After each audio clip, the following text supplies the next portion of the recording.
For about 10 years I did not say a word about it.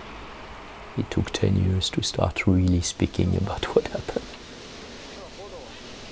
I thought I could lead the emergency response. It had all the ingredients on a very interesting operation where we could have some impact on the life of people. The day I was taken, I was not sure I was going to be kidnapped. It had all the aspect of contract killing for long minutes. And then I realized when they took me away, okay, I had been booked by someone had ordered my kidnapping, had outsourced that to a criminal gang. The first 2 minutes you can train for. The do's and don'ts you can train for. Then you cannot train for the lengths. You cannot train from the depths of loneliness and all what goes through your mind.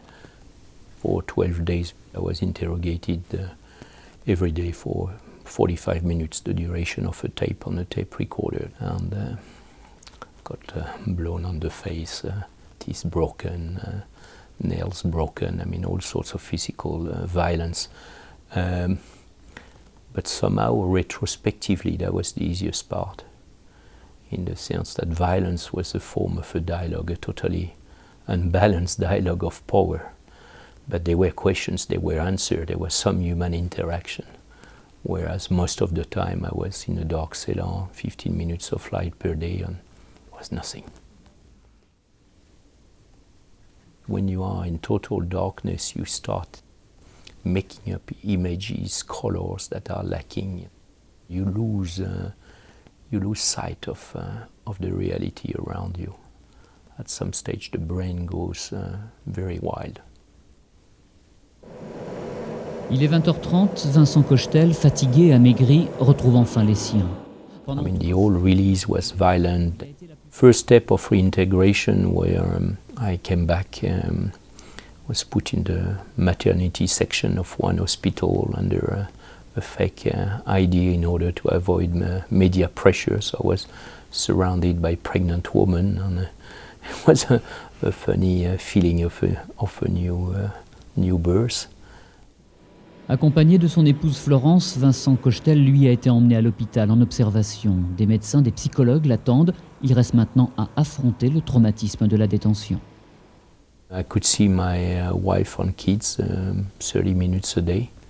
And it was a process, a bit of resocialization, and try to share time without sharing much of what had gone during this year of captivity. You digest, you try to make sense of everything. And very difficult to plan the next day, the next week, the next month, the next year. There was a period where I thought I was not going well at all. Got some extra medical support, I mean mainly heavy dose of antidepressant. I just run every day in forests, climb mountains, and wanted to get some energy or some violence out of me. There's of course the secondary trauma for the family, because for a long part of the ordeal it's dealing with the missing. It's a trauma in itself that needs to be dealt with. It requires separate care.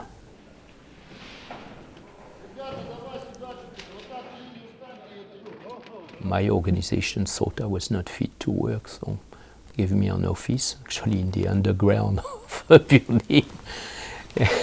Gave me an office, but I felt that colleagues did not thought I was totally normal or fit for work. So, I mean, there were some days where I was sending emails to myself because I thought I was totally disconnected. People think I'm not able to go back to work normally, but I need desperately to do something every day.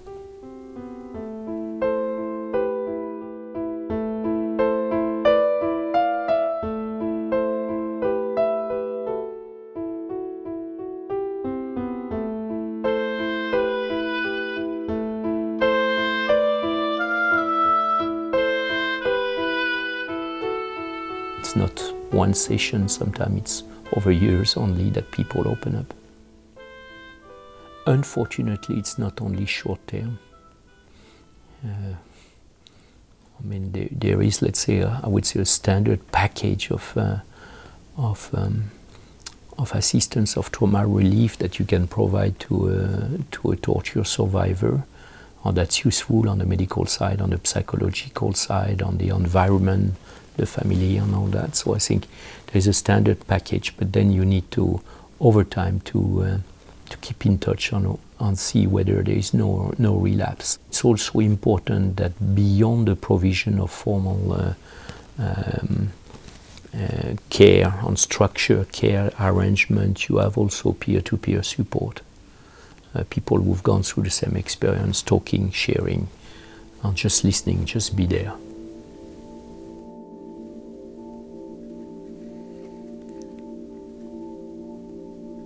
Some of the details have disappeared, probably,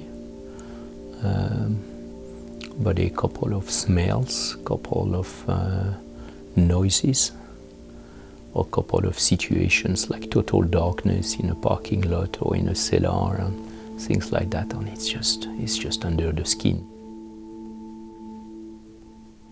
I think over time you need how to cope with memories, surfing back in your brain or hitting you back, deep breath, some exercise, talk to someone quickly, but you deal with them. I mean, it's not as complicated as it was before.